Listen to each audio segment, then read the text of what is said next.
Welcome to a new video showing how to make a nice detail, scenery detail for your turntable. A lot of you have these turntables. I've seen them across YouTube.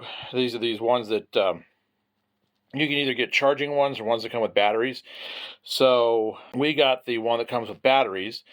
That way we can take it with us if we go to a show and we want to display something. We don't have to have it plugged in. We've got rechargeable batteries for it. These take AAA, so we've got rechargeable batteries for that.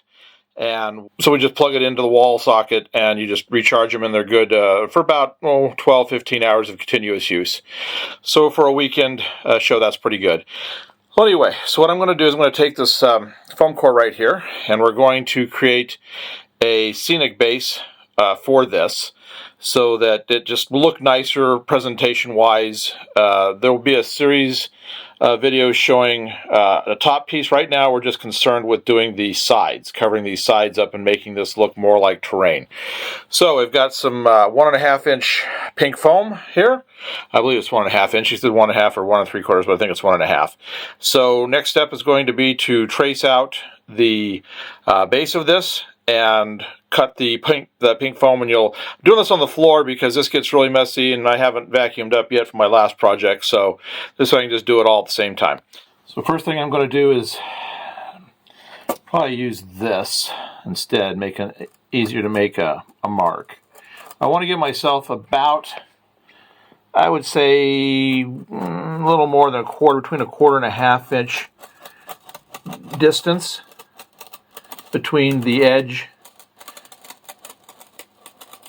of the scenery and the turntable. Reason for this is in case there's anything that overhangs, it won't catch on it. So I'm not sure exactly how tall this is going to be. I haven't really done a whole lot of I know what I'm going to do, what I want to do with this, but I haven't done a whole lot of experimentation figuring out how this is exactly going to work. There we go. So that being done, there's our inner circle. So now I got to decide how wide I want the rocks. Now I'm going to make this rocks. You can do any kind of a thing you want to with this. I'm actually going to make several for depending on which things I'm displaying. I'm going to make some chemical, like bog type stuff around the bases and things. But for right now, we're just doing rock. So for rock, I'm going to make a base probably about maybe 1.5 inches big. And it doesn't have to be perfect because rock's not perfect. Just so long as it's kind of in the size you want it.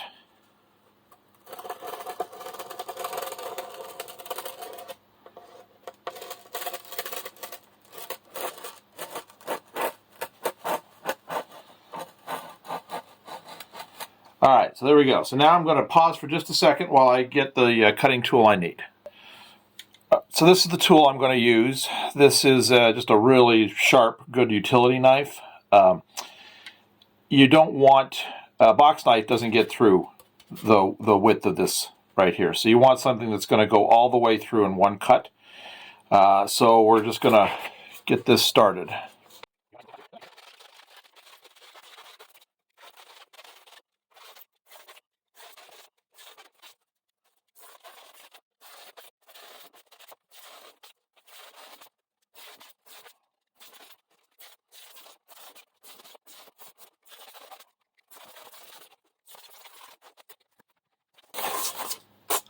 Okay, so inner circle is done, as you can see. The reason I did the inner circle first is with that kind of pressure you have to put on here, 100% positive that if you were to do the outside and then do the inside, this is going to break. This still may break while working on this, but that's fine. I've got a good glue that works for that, and I'm plastering over everything anyway, so it doesn't really matter. So this one I'm just going to take and just kind of slice.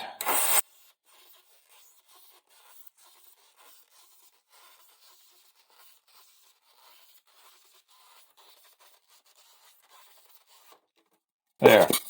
Nice. Okay. You can see that's doing a nice curve cut.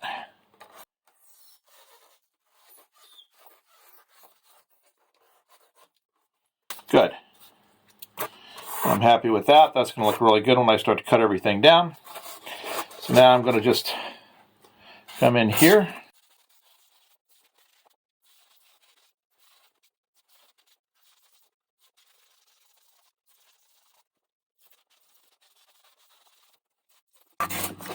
All right, throw that out of the way. So we've just got a little bit left. You can see you got a little bit of, this is perfectly fine. This is actually going to help me out when I start doing my carving here in a minute anyway. So this is good. So we're going to be doing multi-levels on this of rock. Let me finish carving the circle before we get ahead of ourselves here.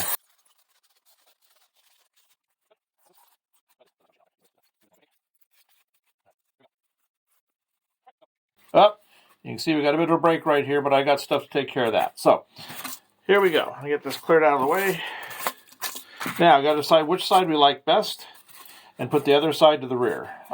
This side here is really good. Where's this break at? Okay, it's right there.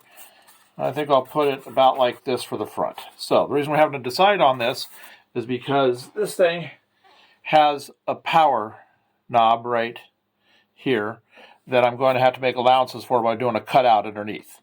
So anyway, I'll be back in a little bit after I get everything worked out. So here is the all cut. I've gone ahead and done the little notch out for that, the control knob on the side. You can see right there that I've already tested it. It fits perfectly underneath there. So that's all I need to do for fitting. I'll show you how it fits, how well it fits now. We'll put that here, do that, and then line this up with that. There we go. That's perfect. Because you want a little bit of space around it so that any model you might have hanging over will have a little bit of extra room to do it. Plus, I plan on having, like I said, tops up here on these things so that have different terrain types on the top up here. So, and then that way they can just be right over the top, and it'll just rotate right over the top of this. All right, so that being the case, the highest point is going to be all the way around closest to the turntable, and everything else will be low coming down towards the front. So we're going to start doing some carving and see what we can come up with.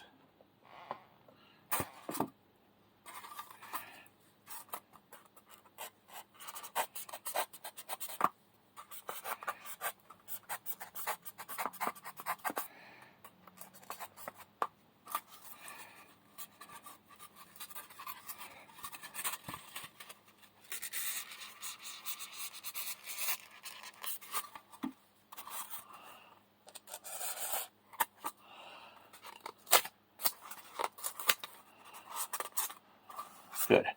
You can see what this is going to do. We're going to have just rock like this all the way around. I'll do a couple here, but then I'm going to pause it and then take care of everything, and then I'll come back.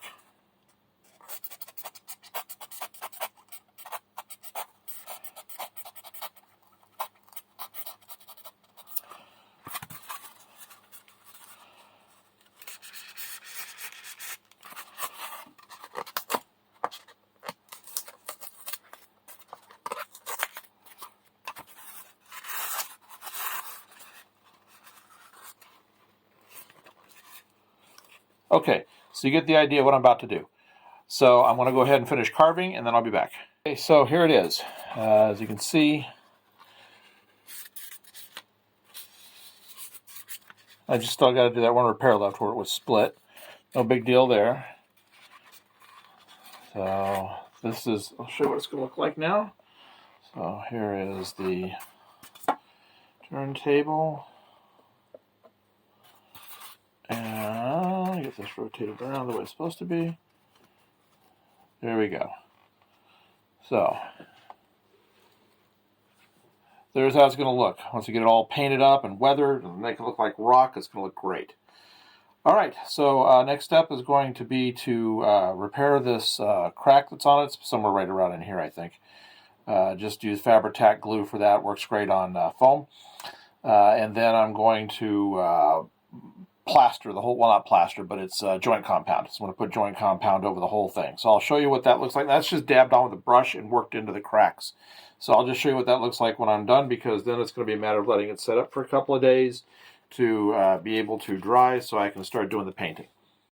So here's the end of part one. As you can see, I've started to get the skim coat on top. Do a quick little pan around here. You have to cover all of the pink. So I will be doing a second coat just to make sure it's done. And this was done with thin down joint compound and a brush. The reason you have to is if you don't, if you use any kind of thinner base paints, rattle can or otherwise, it just melts it.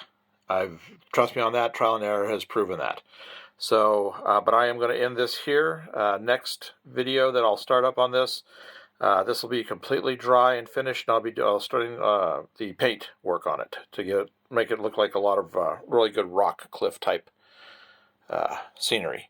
So anyway, I hope you've enjoyed the video. If you've liked it, please like and subscribe so you can stay up to date with these, because I'll be doing a number of these. If the rock isn't quite what you're looking for the surround for your turntable, I'm going to have a few other things that are going to look pretty good too. So thanks for watching.